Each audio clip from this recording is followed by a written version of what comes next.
Hello guys, and welcome to the first ever video of AK Talks. I started this channel with the intention of gaining opinions on the events occurring in our beautiful world and sharing those opinions with you guys. Over the past not quite so few months, the whole world had been obsessed with the election of a country which they weren't necessarily living in. That's right, you know which country and which election I'm talking about.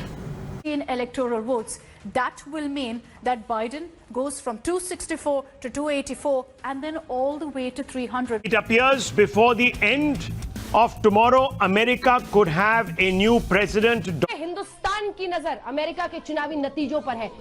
We are just barely 4 weeks away before America gets not only its oldest president but also its first ever female, black and Indian American vice president, bringing an end to another 4 years of a presidency which politicized every issue there ever was and divided the country bigly. It's happening big league. I'm going to cut taxes big league, and you're going to raise taxes big league. And we have to solve it big league and strongly. And that's what's happened big league. Now, due to many issues, this was probably the most watched and analyzed election of all time, attracting attention from all around the globe. And you know that it was, because over the days leading to November 3rd, you've probably heard many jokes like this.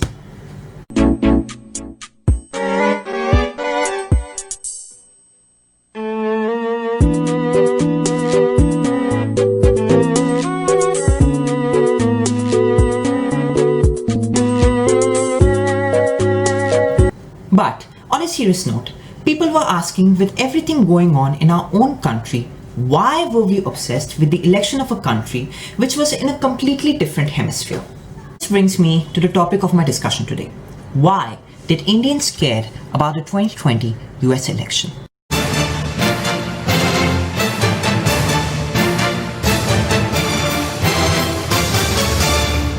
So, without any further ado, let's begin.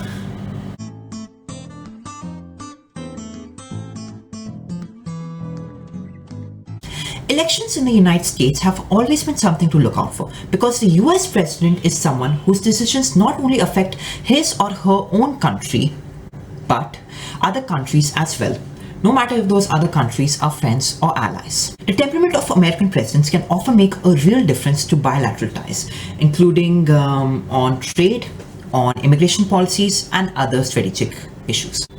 The relationship with the United States of America matters more to India than any other bilateral agreement with any other country, economically, socially, and strategically. And socially, though very, very important. Modi ji akele pad jayenge warna. So, it's interesting to see how the policy shift in an incumbent second term or the arrival of a new president can affect India, the prices of the products we export to them or import from them, and how peace can still remain there in our country.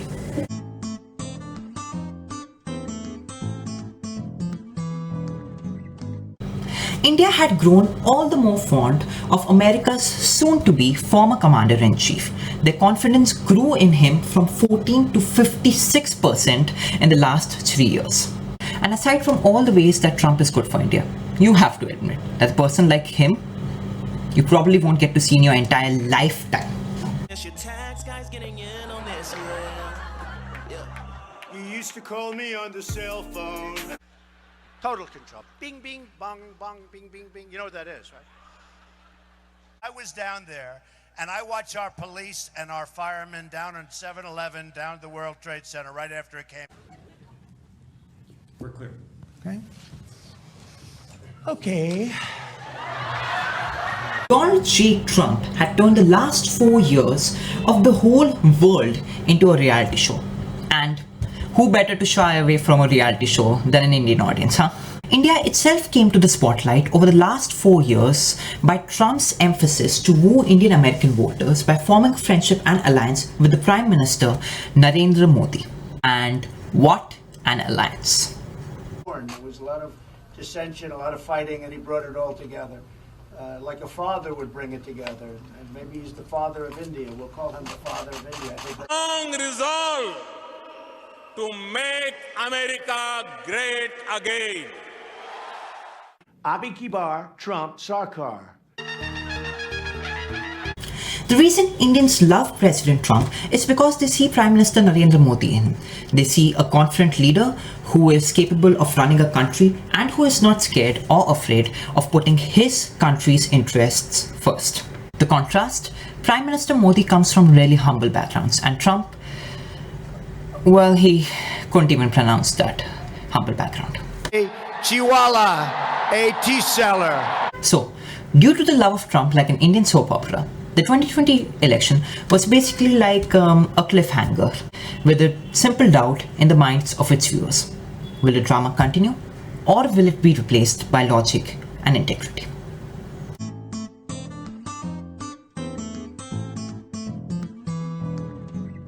After Joseph R. Biden was chosen as a Democratic candidate for president in June, wide speculation began to arise over who would be his pick for vice president.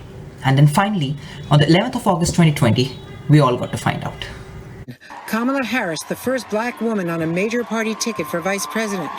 The charismatic California senator, 55 years old, more than 2 decades younger than Biden, representing the next generation of Democrats. And unlike other black women on the list, has twice won statewide office. Yes, Biden chose Kamala Devi Harris, the senator from California and a former district attorney, to be his vice presidential candidate. Her being of Indian roots attracted the attention of almost all the Indians who did not had any prior interest in the election before her nomination. हजारों kilometre दूर तमिलनाडु के तुलासिंद्रम में इस जश्न को देखिए। कमला Harris का गांव है ये, और आज के दिन चेहरों पर ये खुशी इस दिन जायज लगती है। इस गांव की बेटी ने गांव के लोगों का माथा गर्व से ऊंचा कर दिया। First of all, we are very proud of her because she is the first woman from the Tamil generation. She has won on the position of the Vice President of America. She is a very big inspiration for all the women in our society. Elevation to VP is an American milestone with repercussions globally. It could impact India in 2 ways: for the standing and progress of Indian Americans, and for Indo-US relations in deepening people-to-people affinities, strategic partnerships, and many more.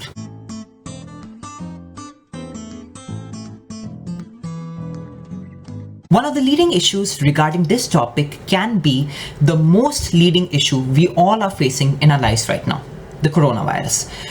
The thing which actually made us too bored of our gadgets and forced us to get out of our bedrooms and talk to our parents. I did that, and they seem quite nice. With over 75.5 million cases worldwide and 1.67 million deaths, the eyes of many countries, including India's, was on the United States, which had created the illusion of being the predominant factor on handling every single issue known to mankind, to see how they would handle this. And as it turns out, not so tremendously. This morning, the nation is waking up to a cold reality. The worst week since the pandemic began. New infections exploding from coast to coast, shattering records for single-day deaths, hospitalizations, and new cases. Now more Americans dead from COVID-19 than in 4 years of battle during World War II. Such a response from the most advanced country in the world was considered a big square for everyone. It's like when a new Sajid Nadiawala movie comes out. You know you can't escape it.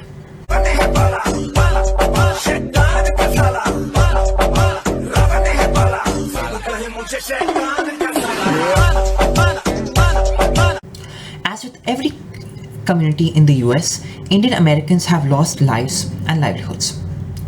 Donald Trump may not be responsible for the virus, but his administration's gross negligence and incompetence is the reason of the root of the mass death and economic destruction currently going on in the US.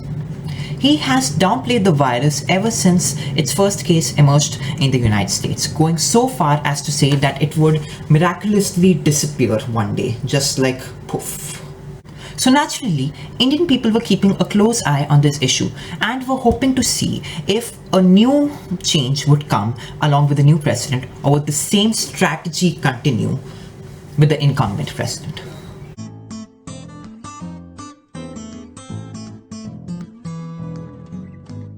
Even in today's India, the biggest #flex which Indian parents have about the children is, "Hamara beta beti America mein naukri kar raha hai." Having received your education or doing a job in America is considered a big status quo, whether you're practicing medicine or established a new branch of Chai Pani restaurant in Atlanta. Kaam to kaam hai. During the Trump administration, emphasis had grown on giving more jobs to American citizens and making sure that more American people are enrolled in prestigious colleges. Aiming to protect US workers, Trump issued the Buy American, Hire American executive order in April 2017, making sure that all the IT sector jobs going towards the Indian scholars now go to Americans.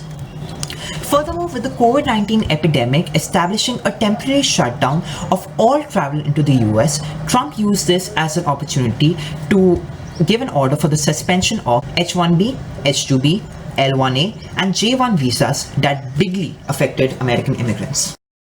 Due to this order as well, over the last 2 years, there has been a decline in the number of international students at US universities. No sooner was this decision announced than Google CEO Sundar Pichai tweeted, "Immigration has contributed immensely to America's economic success, making it a global leader in tech, and also Google, the company it is today. Disappointed by today's proclamation, will continue to stand with immigrants and work to expand opportunity for all."